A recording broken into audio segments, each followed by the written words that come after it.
はいないんだ。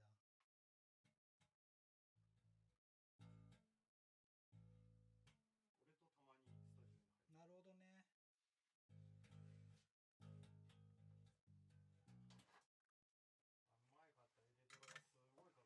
普通のさ体験とかがあるから、友達が軽音覗いてみたいっていうから行ってみた。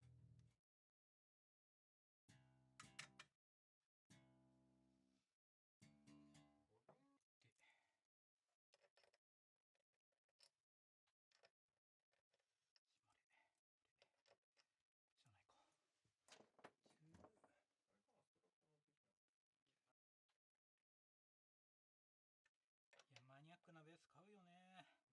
ロックーン。まあちょっとね普通のベースその4弦に比べて幅が狭いはずなのよ。微妙にね。